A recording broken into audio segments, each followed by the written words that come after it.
And we are live with the Enterprise Month in Review, and I have my co-host Brian Sommer. Brian, how you doing? I'm doing just fine. Looking forward to the weekend. Yeah, before we went live, we had a really scintillating section on enterprise executive movement gossip that the viewers missed out on. That's rough. Plus, they missed out on your ranking of the Gaylord hotels.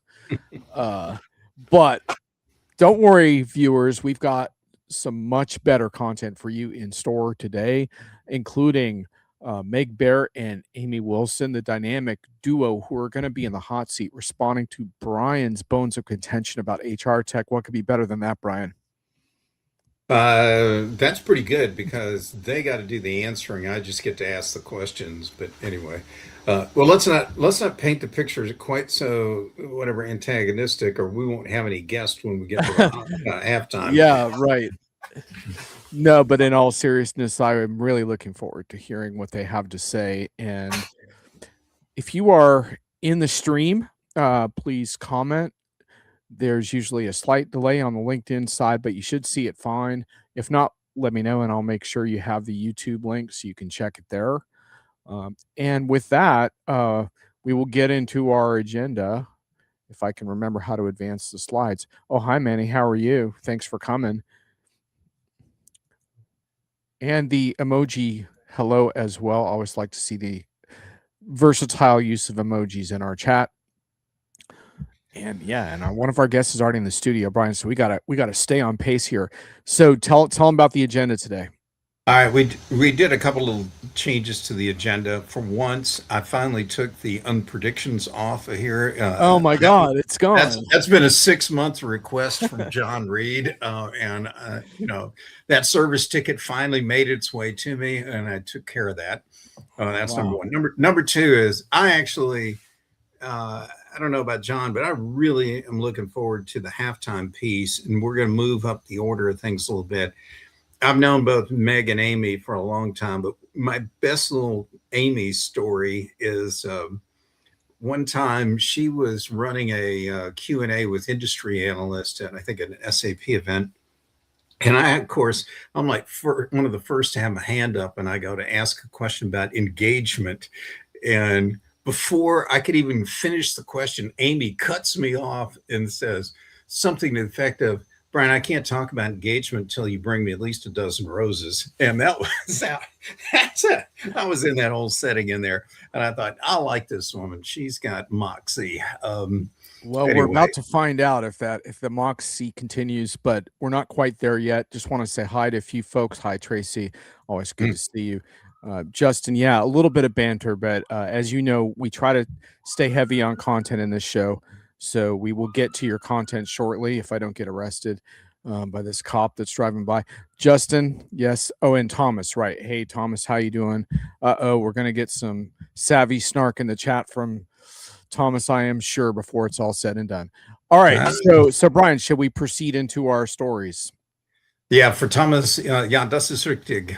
We'll go right into the commentary. John, you've got the first story. We're going to do, each of us does two of them today. Tell us about Anthropic. So look, I mean, we could spend a whole show on the big AI economy and its foibles, but I did get asked specifically about Anthropic a few times on LinkedIn. So I just want to touch on this. This article actually was a pretty good roundup from Larry Dignan over at Constellation, who always gets the job done with stuff like this. This is a little bit of an older piece. There's been some developments since then, but I just want to focus on a few takeaways that I think are particularly relevant to this story from an enterprise perspective. Well, one of them is that if Anthropic's going to carry on about how dangerous its models are and reap all the sensational PR from what I call those razor sharp peacock feathers, then perhaps there's going to be a consequence to that posturing. And the irony, of course, is that other models might have the same vulnerabilities, which Anthropic rushed to point out. But when you're gonna be dangerous in your viral marketing, you can't then try to be safe when it comes to regulation. So I think that's a hard and good lesson for them. I do think that regulating AI globally is going to be very tough, but I do think we need to figure out how to identify and validate models and vet those and have some vetting process that you could essentially achieve. And we're waiting on the smart savvy AI regulations that can do that. And the final comment I would just say is that if it's true that, and it seems to be that this whole thing came out of some informal feedback from Amazon's CEO that led to government action, then as I said in hits and misses, that's not the kind of well thought regulation I was referring to. So anyhow, we're all navigating amidst this mess, but I think part of it is just being companies are aware that their AI services are kind of vulnerable to to quickly being curtailed or changed, and I don't think that's healthy. And that was one of the major themes in my piece this week on real time organizational truth on Diginomica. Grab a beverage sometime this weekend, check it out. But a key component of the piece is to urge customers and vendors to declare a little bit of independence from frontier models and realize you don't always have to be dependent on these folks, which is good because who wants to ride that roller coaster with them when you're trying to get some friggin' results out of this technology? So, Brian, any quick comments before I move to the next? Well, the other angle on this is I would like to see the AI vendors take things a little slower before rolling it out, particularly if the LLM is capable of helping people crack codes, particularly complex codes, hack into systems, whatever. It's all the dark side of things that need to be like not just tested, guardrailed to death, to make sure that they aren't going to create problems. And I'm sure that's behind some of this national security concern, is that these tools could be turned backwards back onto companies here in the US or the military, what have you. Anyway, let's go. Next story. So, yeah, this is totally not an AI story, but I am a sucker for a really potent piece on getting enterprise projects right. Wow, this slide looks a little bit jammed up on my view. I hope you guys can see that. Okay. Ted Rogers at Upper Edge has been doing this for a long time. He gets it. He points out how it's about selecting the right vendors and how do you govern those vendors once you select them. He talks about PwC being quick to name clients' gaps, other vendors' shortcomings, third-party dependencies, but what they almost never do is name their own firm's failures with the same directness. Ouch. And Ted's got a ton of zingers in this piece and some really good advice. But he talks about how vendors offer reassurances, but not facts about where they failed and the performance gaps that need to be addressed. But it's really not just about taking shots. It's basically advice on how customers should be managing these relationships. And I would just add to Ted's feedback that I think the overlooked component in all of this is elevating some type of independent auditor or advisor at different points to kind of keep your prime vendor on track and in check, because these things are always difficult to manage. I love that line about think of it like the vendor can hallucinate, not out of malice. But anyway, Brian, any comments? What did you think of the piece? I like the piece. It's short and sweet, but it really hits. Pretty much every sentence has got a body blow in it, and he's right. The way a lot of the PMI roles go and on these big projects and transformation deals, there's always going to be a conflict of interest if the PMI person is part of the major systems integrator that's working on the project. Are they really going to out themselves for screwing up? And the answer is probably not. And there's going to be a lot of pressure up and down the chain of command of their firm to paint a better, more rosier picture so they can sell additional follow-on work, scope creep increases, and everything else. So it's worth a quick read. And in fact, for those of you working in a company that's got some big change initiative underway, somebody might want to flip the link on that article to your lead IT executive and make sure they're on the lookout for some of the problems that Ted pointed out. Good piece.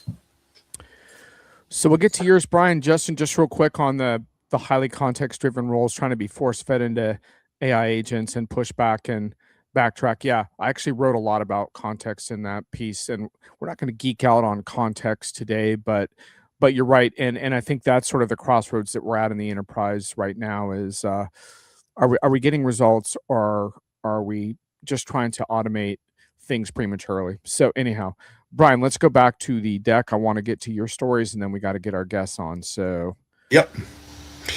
Well, let's start with this one. This is a piece about a fellow named Dr. O. And some of you have probably heard him. This article is out of The Guardian. And apologies, I don't know why things are getting stomped today. That may be a live stream issue or whatever. But this is a great article to read. It's long, but this guy's got a point of view around AI that's a bit contrary to all the hype that you read today. You know, he's not convinced that by even the silly things we do where we apply human skills, capabilities, emotions, whatever, to describe capabilities we want out AI, that's not the right way to go. He keeps describing AI as something no more than a word predictor, what will be the next word that comes out, what have you. I can't do justice in just a minute or two here trying to describe everything that is jammed into this great article, other than just to say, you guys really need to go look this up. It's on The Guardian. And again, his name is Dr. O. That's the interview subject. It's a fascinating read if you want to understand what some of the other dark side of AI issues are out there in this world. Yeah, and he just put out a new book. I mean, Corey's famous for the enshittification phrase, which is a really potent way of describing how the internet business models devolved into actually inferior services and experiences as it became more commercial, and arguably a lot of that is happening on the consumer side of AI as well.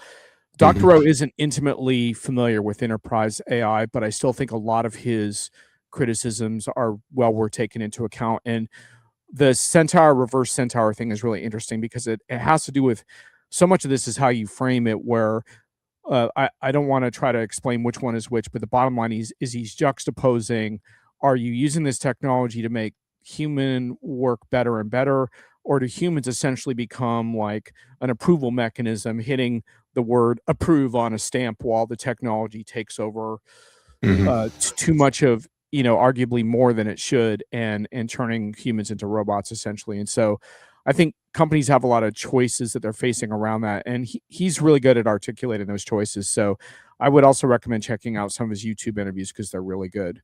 Okay. So just real quick, I want to catch up on a couple quick comments.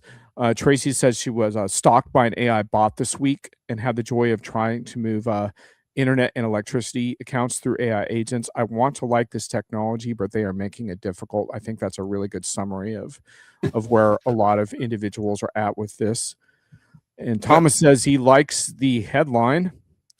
I usually say one needs to have a serious character flaw to become a billionaire. Indeed. Oh, yeah. Oh, hi, Brent. Yeah. It's hard to get me to gush. I will gush over Corey though, because I think he's one of the preeminent critics, and he's not a Luddite. He understands the tech pretty well. Okay, let's get to your next real quick.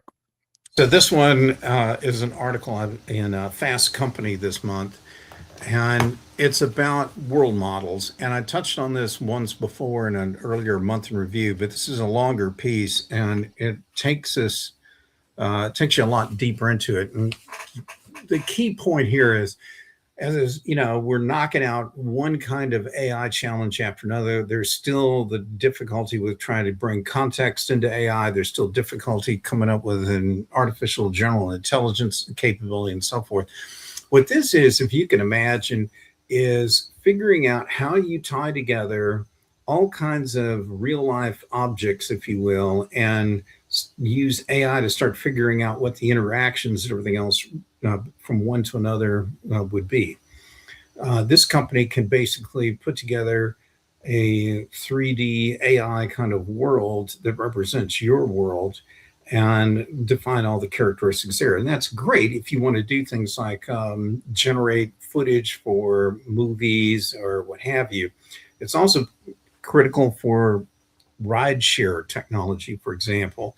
And one of the examples in the article is how a rideshare company really needs to know the difference between a stop sign on a post and a stop sign that folds out from the side of a school bus? Do both of them mean you have to stop? And what are the rules there? This whole discipline around building world models is going to take a long time to knock out, I suspect, because it's not just the rules from one object to another and all the different dimensions around a given object, but it's also tough because you have to have context. You have to understand, like in that stop sign example, when is a stop sign really something you have to pay attention to, and when might you be able to let it go? And it's a look into the future. I only recommend that you take a read through on that one to understand kind of one of the next chapters that may evolve in the AI frontier. And that's really the point of bringing this up. Tracy points out that hallucinations are prevalent. It can be pretty funny as long as you don't need it to actually help you arrange the furniture. Indeed. Well, hallucinations are only funny when they don't have consequences, which is sort of the problem, I guess. Yeah, the world model space is interesting, and I linked to an article in my real-time intelligence, real-time truth piece about world models, because a lot of the luminaries that have become frustrated with LLMs have moved into world model development. We'll see how that pans out. It's not I don't think it's a panacea for what ails current AI, but it's an acknowledgement that language-based intelligence, I put intelligence in quotes, only gets you so far. So I think those are very worthy pursuits to be tracking. So my shorthand for what you just said, John, is think of Second Life and some of those other kind of VR worlds with a huge overlay of AI added on top of it. And then you kind of start to get close to where the world models are trying to go. Anyway. Yeah, exactly. The halftime show. Yeah, and there's some really interesting stuff because like you could build them for very specific environments like a factory, and that could be pretty compelling. Okay, Justin, I think so many people misunderstand the work needed to even get a data-driven culture to even enable AI correctly. I think have a hunch we're going to get back to that, Brian, during our... Oh, yeah, Justin's speaking my Justin, just hang out, because I think we're going to get to some stuff you're going to like. Brian, we're here, man. Do we have guests? We do. Check it out. They even have like a cool publicity shot. We need to get one like that, actually. They would have us on a funeral pyre, already lit and torched. But anyway. I do think you guys should get a really good photo shoot, and I would definitely recommend Heather Bussing for that job. Since, okay, all right. Heather gets a shout out.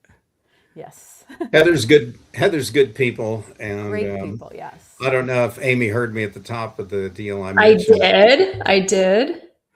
Brian, where's your flowers, man? Did you bring the flowers? Yeah, We've been waiting. I still haven't gotten them, John. Nope. Oh, still waiting. Still waiting. Hey, I was a cheap date a long time ago, and still am, I guess. But anyway. Out of respect for your domestic commitment, Brian, I won't comment further on flowers for Amy, but I just want to point out that's a loose end. You left that hanging. So the Meg and Amy show is here. This is kind of like a show mashup. Isn't that cool? It is indeed. It's like worlds colliding, I think. Yes. Yeah. Do you want to just tell us briefly about how the Meg and Amy show became this dominant franchise? How did you cook this up? Amy, you want to start? Yeah. Well, so I guess it was about 1.5 years ago that Meg said, I think we need to do a podcast, Amy. And if you know us at all, then you'll know that our history is that we've worked together in a variety of different configurations. I worked for Meg worked for me. We worked side by side, etc. But I always have worked for Meg, no matter what configuration was. So when Meg says we're going to do something, we do it. And that is why we are here. Yeah. Well, I for one welcome outspoken media content in the HR space, and I know that Brian does too. We've got a real treat for the two of you today, though, because you get to react to Brian's bones of contention about HR tech.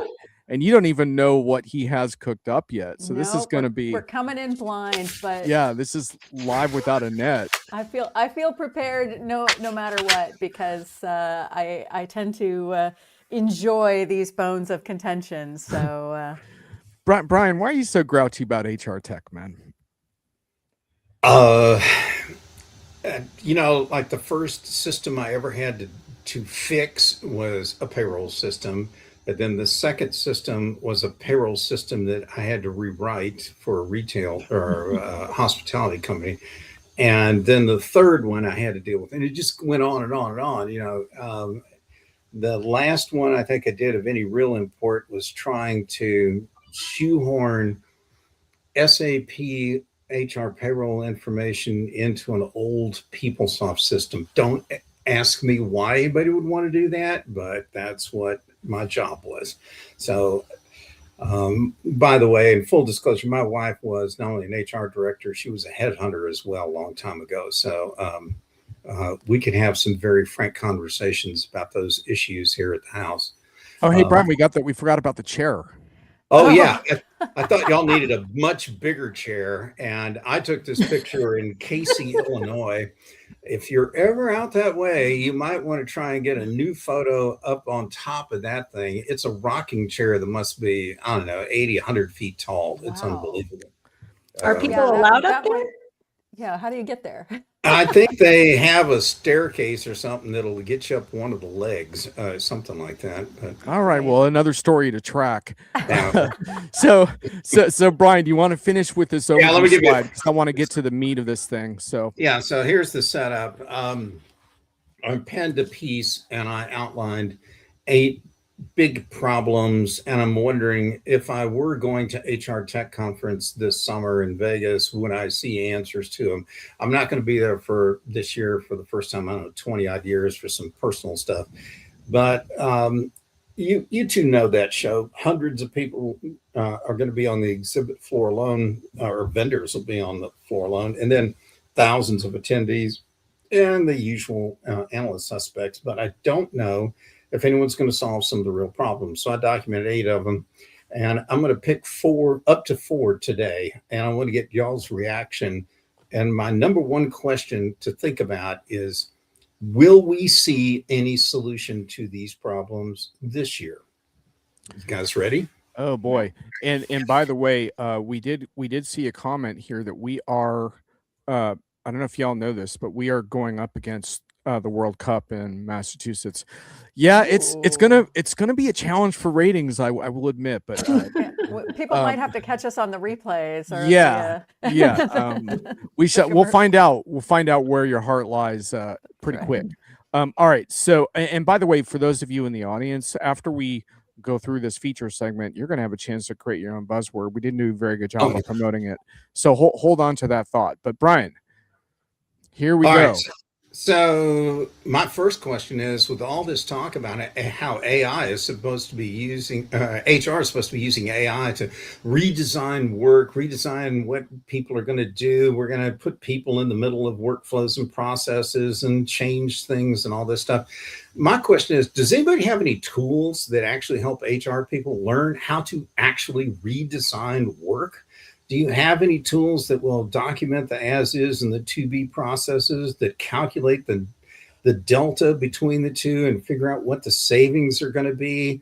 You know, if I'm a chief HR officer, I would be really reluctant to be running my mouth off talking about, our team's going to redesign work, because I can't figure out where they're going to get the time, where are the tools. How does this get solved? So let's get the brain trust of Meg and Amy on here. And is anybody going to solve that problem? Amy's, so I'm going to give a little disclaimer here that I am an advisor to a company that does this. So there is one. Yes. And so I've been an advisor of Rejig, REEJIG,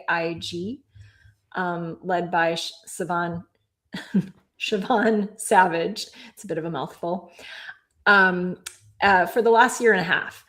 And so that's exactly what this company does. It has the data that understands how work is done, what are the tasks that make up the work, and what are the different workflows and configurations of the tasks, what roles, and what tasks make up particular roles, and then getting to the point of identifying where there's AI potential, what kind of AI tools can be used to augment or assist or automate. And so all of that is part of what Rejig does and what customers are starting to do. And so it's still very early in the maturity curve, though, where the customers are really at this point getting the intelligence of understanding where work sits and what the task makeup is and where there's the most potential to work on it. They are much slower to get to the point of actually reimagining and reinventing the work, as you would expect. And a lot of that has to do with some of the things that you brought up, Brian, which is like, well, who does it? You know, who do we get to collaborate on this and to build the new workflows? How do you do that? How, you know, there aren't any paved paths. And so, you know, Rejig is bringing this intelligence forward and bringing tools forward, but really looking to pave the paths with the customers. And so that's happening at some of the biggest companies right now, like JP Morgan Chase, Eli Lilly, Micron, J&J. Like they're all customers that are at various points of trying to figure out how to actually take this forward and actually make change. I guess I would just want to layer on something that's a little bit less specific to the tech and a little bit more about the business problem. And it is possible for technology to do what Amy describes, to analyze what's happening, to give you information about how you might think about it, et cetera. But I think the real unlock that businesses are hoping for gets into the, you know, new organization models and new operating models. And I think the place where that gets stuck is not necessarily the technology, but in clarity of what are the initiatives that we are in need of reimagining and redesigning. How do we want to reshuffle to create value in this new world? And how do we think of opportunity? And the challenge in not getting that right gets to the reductive stories that we see today, which is, hey, let's just fire 30% and assume that AI will just pick up the slack and everything will work out beautifully, right? And so this is the thing that I think we need to get clear in our heads is HR is not the only one that can or should be driving this sort of business opportunity transformation. It needs to be a strategic conversation with the executive team and the board about where are the levers for value creation that we want to go after, and then how do we bring the technology into that storyline. And I think that's where we're going to still be frustrated this year, because again, to saddle HR with the responsibility of reimagining the entire business model and the operating model for that execution without aligning it with the business strategy and the business opportunity is a recipe for failure definitionally. So don't worry, you will have a lot to be disappointed about, I think, in progress. Yeah, I think just to kind of sum up, I think the tools are going to be there, but the how to actually do it is not going to be in a form that you are satisfied with or anyone is satisfied with. So, Meg and Amy, you know this by now, but Brian's a pretty salty and tough grader of responses. I deal I'm with a teddy bear. So just so you know, if you take a little heat back and forth, don't take it personal. I take it all the time when we discuss these things. I just want to make one comment, which is like I generally really agree, especially about the pressure that goes down on HR departments and directors who are essentially swamped by a lot of AI related pressures and hiring and talent pressures as well. But I would put more heat, I think, on HR tech vendors, especially the deep-pocketed ones, to take Brian's slide number 1 more seriously in their talking points and narratives, because Amy, that sounds like a worthwhile company, but I certainly didn't hear that from some of the big players this spring. Anyway, Brian, do you have anything you want to add before we go to your next? No, I'd say kudos, ladies. Y'all hit a lot of the right points, although I still think it's going to be, we're going to hear is crickets chirping in the press room with vendors not pitching a great solution here yet. So, okay, that's fine.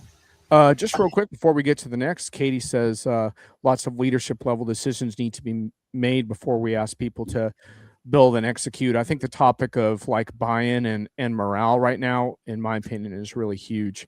And I think Justin, you left the chat, but I do want to quickly call out one thing you said around disparate data sensitivity, timing of data, and data-driven cultures have been making this more of a fool's errand. So let's get back to that topic as we go. Okay, Brian, number 2, drum roll. Here we go. Oh, this is a favorite. There's still real problems with bias in AI, and you don't find it written up as much in some of the regular trade press, but you do find it in the academic papers where they do a lot more studies.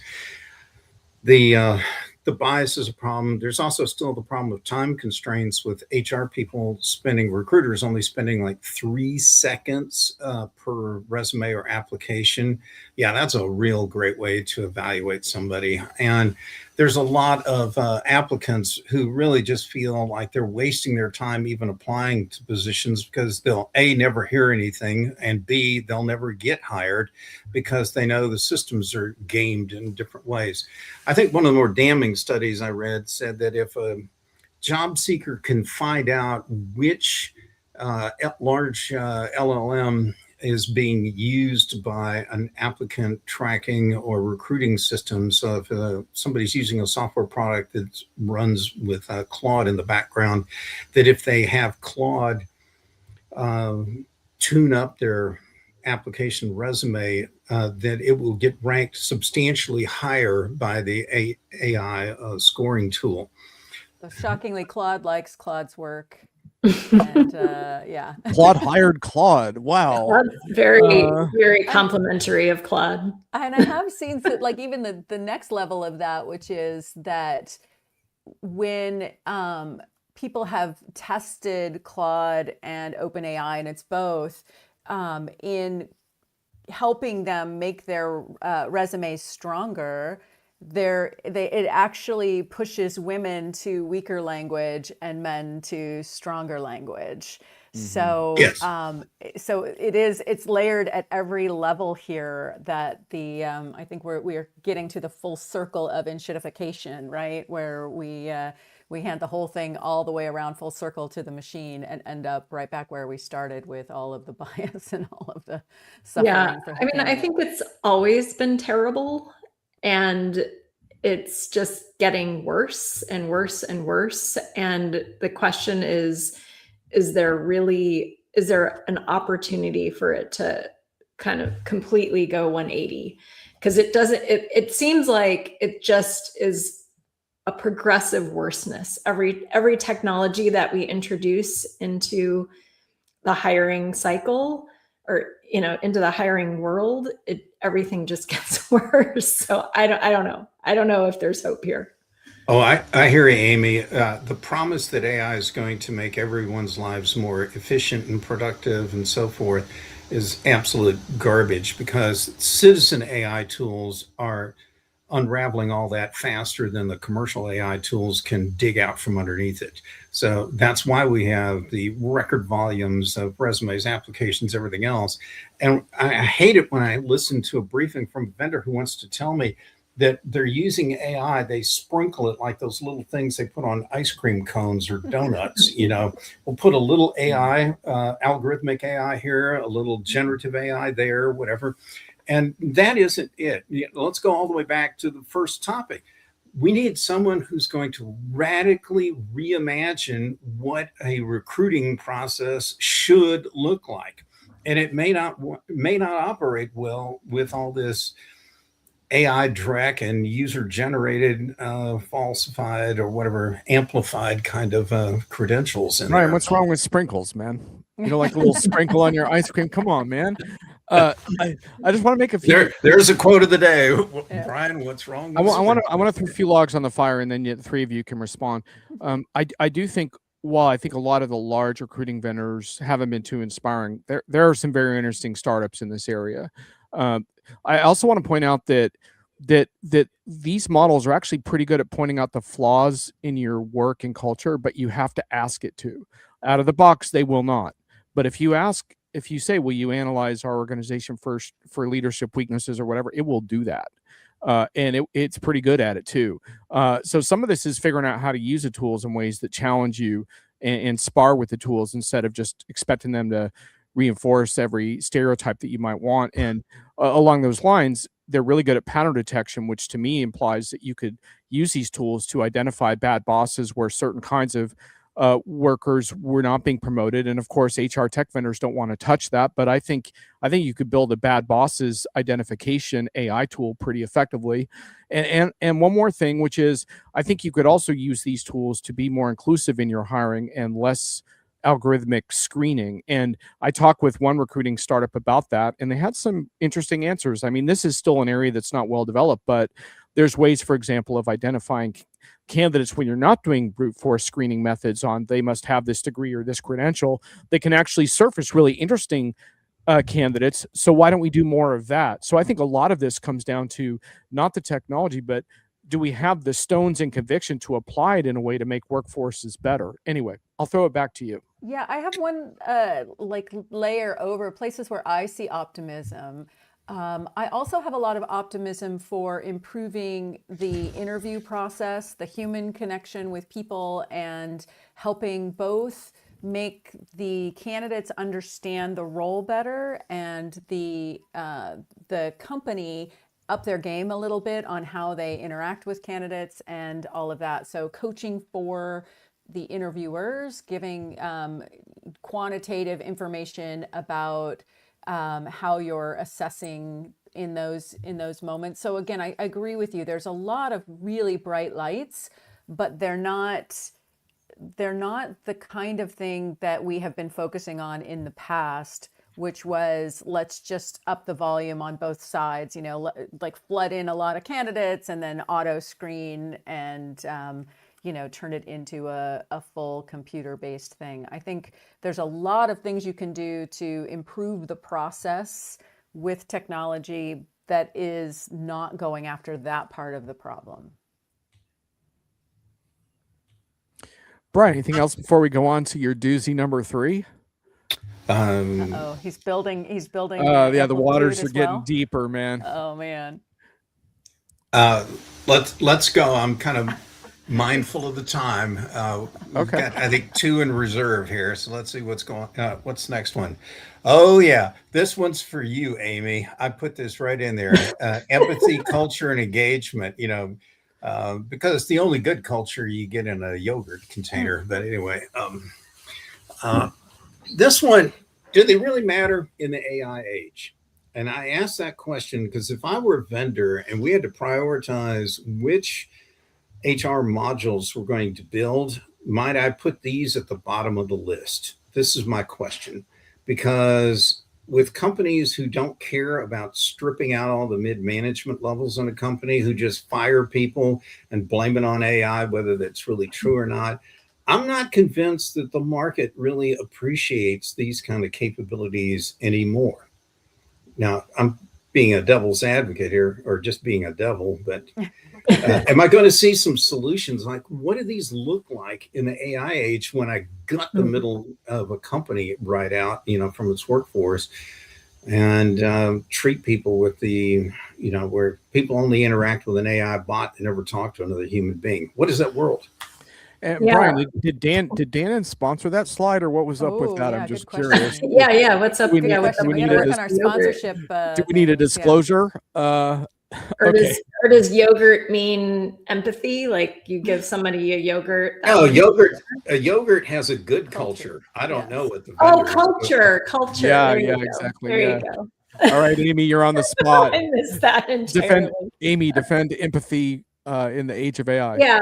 Well, so Meg and I have talked a lot about this. So there's a couple angles. So first of all, engagement probably isn't the best metric to be considering in any case, right? Because what you really want is you want people that get it and are engaged. So just because they're happy, that's really not all that useful. But I do want to just talk about the gutting of managers and middle layers and all that kind of stuff. And Meg and I did a hot take on this when Jack Dorsey came out with the block getting rid of all managers.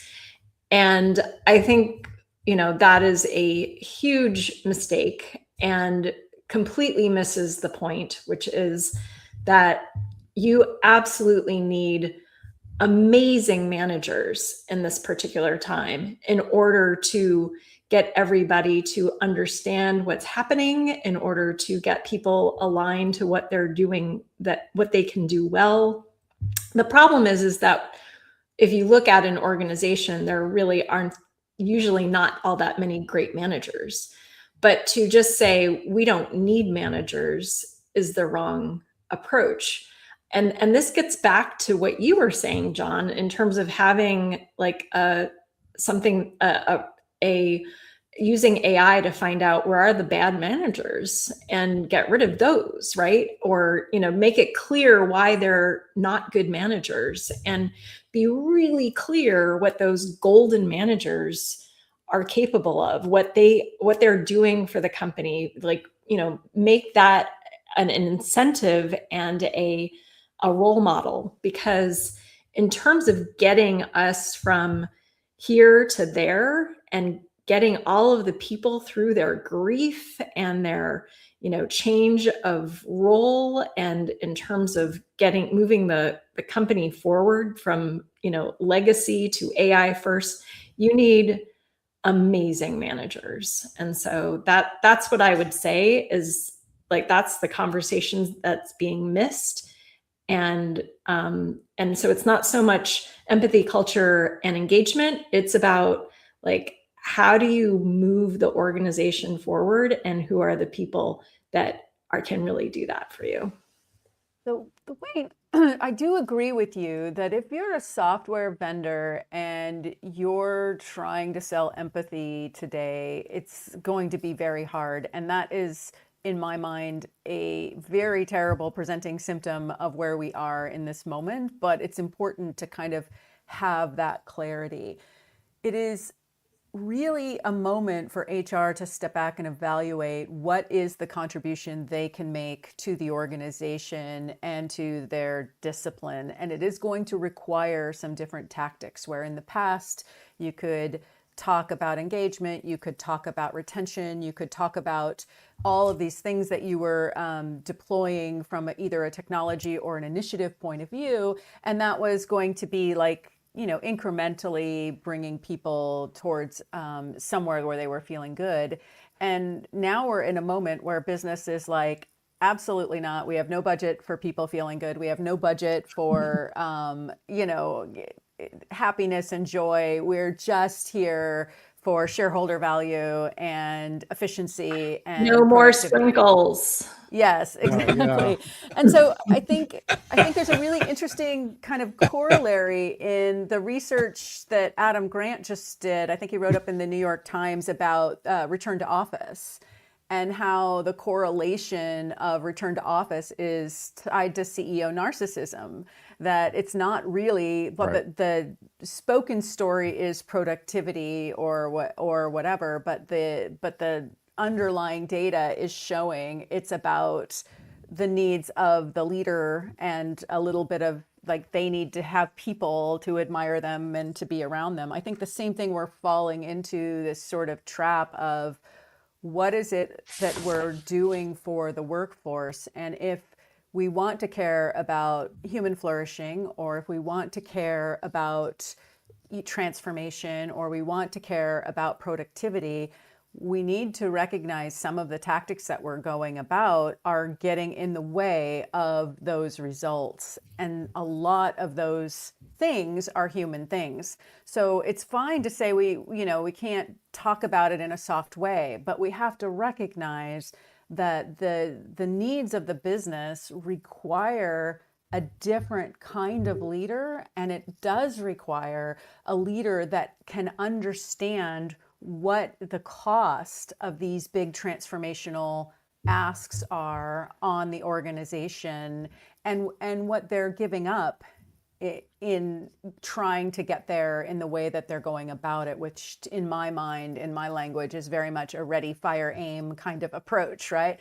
Fire everybody and, hand some Claude token quotas and tell everybody to get going. I don't think that is driving for, that's just bleeding out a lot of human capacity that could be applied to the things we're trying to drive. So while I do agree that it's going to be hard to sell a culture result, it's going to be impossible to be productive towards the goals you're trying to do without understanding what are the cultural and human impacts. So I think we're just back to where we started, but I think we're going to elevate our language pretty quickly. Hi, Tim. I'm Tim Crawford. Hey, There's a hi, factor of what Tim. incentivizes people and who it incentivizes. For too long, we've thought of people as things rather than people. Tim, I saw you were on a show today about agentic issues for board members. That looked really good. I'm going to try to catch that replay. Meg is curious of the definitions of leader versus manager, and he wants the same question to Amy. So, wow. Amy's probably... Can we do kind of a lightning round on that? Because we got a Yes. little more we want to cover. So Yes, for sure. Give us the lightning round. Oh, you wanted me to do it now? Okay, so Yeah. So to my mind, I think we need both leaders and managers. I think it's falling out of favor to have people managers, and to Amy's point, I think we need managers and great managers more than ever before. But I do believe that we need to help elevate individuals' ability to be leaders as well. So I sometimes use them interchangeably, but I do think it matters for both. Yeah, I mean, it's, to me, like, everyone can be a leader. A manager, it's if they have direct accountability, responsibility for the people. That's all that I would say. Okay, cool. Brian, I know we're a little behind schedule, but I got a little surprise for you that fits in right now. So I just want to make a couple quick comments, throw it back to you all. One is on the more thing I like in terms of tying AI into this topic a little bit. I've talked to a couple vendors. This isn't too pronounced yet, but looking into the whole mentorship thing. And I'm not sure that I'm a huge fan of AI-based mentorship, but I do really like how AI could potentially be applied to connect individuals with proper mentors inside their organizations based on their interests at some level of scale. I think that could be really cool. So I wanted to mention that. On the maybe not quite as cool side, Brian, and here is your surprise. It's not like engagement's going away, or there was a video about AI-driven employee appreciation programs, platforms that turn appreciation into leadership intelligence, Brian. So AI is about to turn employee appreciation into a measurable statistic, a science. So it's not about pizza parties or donuts anymore. Historically, appreciation was messy and human. Managers had to notice work. Someone had to take the time to write a thank you card. Let's face it, Brian, it was inefficient and inconsistent. And AI is not going to worry about that. It just optimizes. And once appreciation becomes measurable, it becomes optimizable. How do you think about that, Brian? Doesn't that solve your problem? I don't want to. Do not forward me whatever press release you read that out of. I don't want to read it. It's going to ruin my dinner tonight.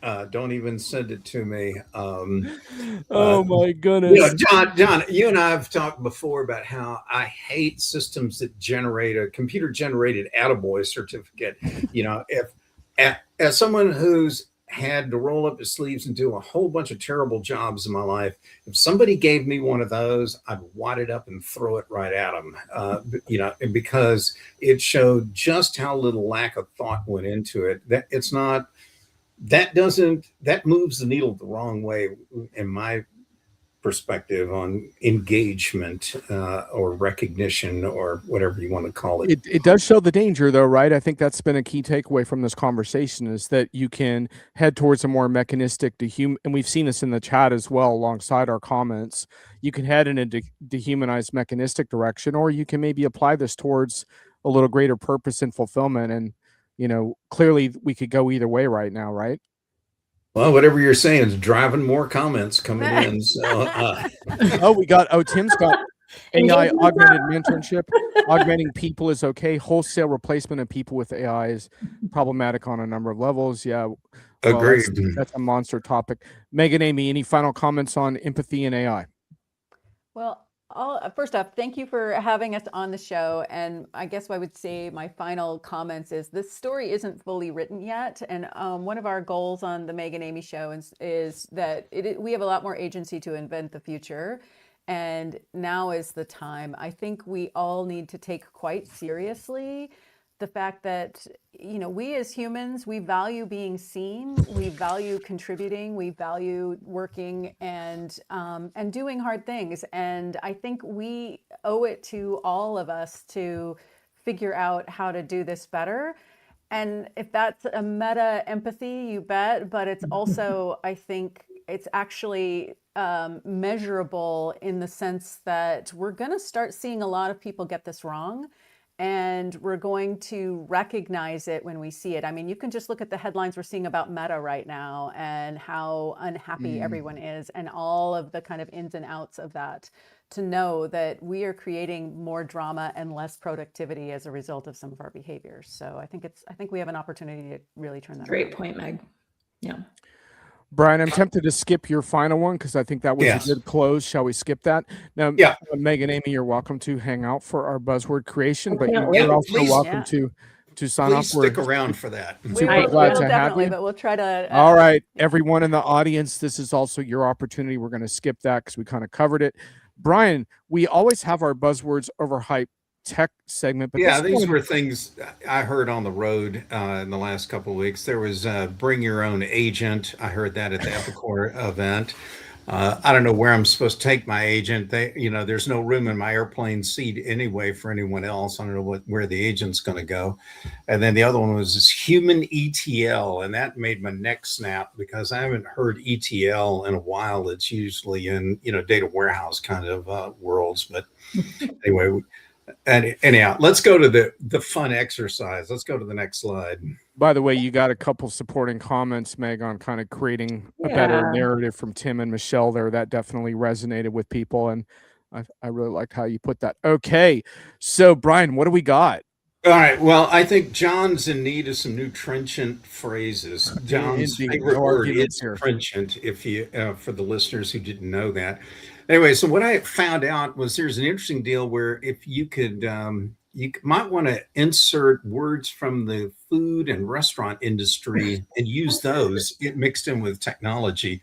And so you can see this, like we're now serving a compote of AI agents, or it's a compliance encrusted workflow. And there are all these other great words in the food industry we could go with, to apply to tech. Rustic, shareables, handcrafted instead of bespoke, elevated, pureed, artisanal, wagyu. There's all kinds of stuff in here.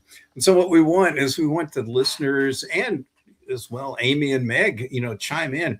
Is there any kind of phrase that just pops off the top of your head that you could slip one of these great words in here? Like, do you have a drizzle of an idea? Well, you have to get some protein in there somehow, because there's no food conversation right now that doesn't have protein in there somewhere. So I'm switching to my creatine level model right now.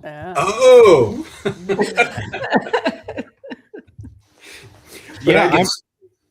I'm working on a couple of them, Brian. I've got one I just came up with was, I do like the agentic orchestration blue plate special. Yes, for sure. You want to get that when you can get it at a special price. No doubt about that.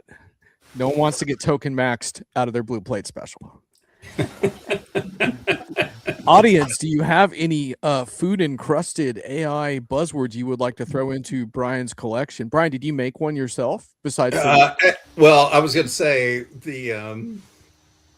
I debated about putting this at the front of the deal, but I thought we'd get nothing but snarky remarks. Oh, we got a good one. Ooh, Thomas, well frozen done. dish of leadership. Ouch. Oh,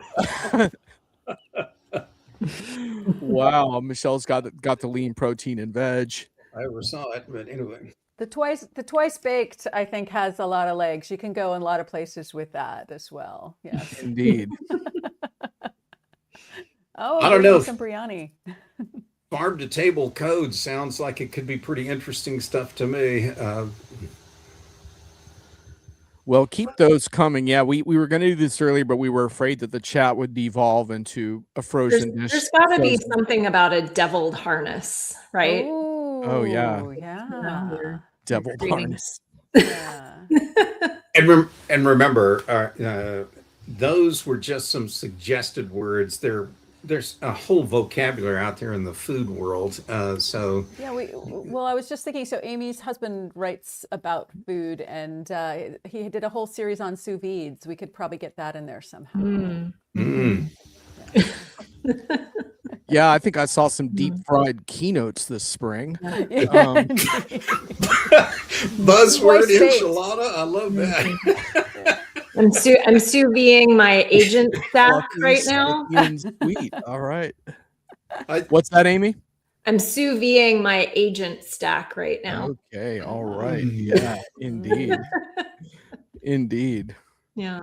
Well, Brian, I think there's almost no limit to I was what just we going could to say, yeah, you accomplish just sent here. us home with some really good homework work. So This threatening to become a Diginomica post that would generate a lot of traffic from foodies, and that would really Yes. screw up our stats. But I feel the next Meg and Amy show is going to have a whole culinary theme behind it. Well, you're definitely making me hungry now. yeah, exactly. Michelle's got the agentic AI taco show Taco shell. with smart humans are inside somewhere. Wow.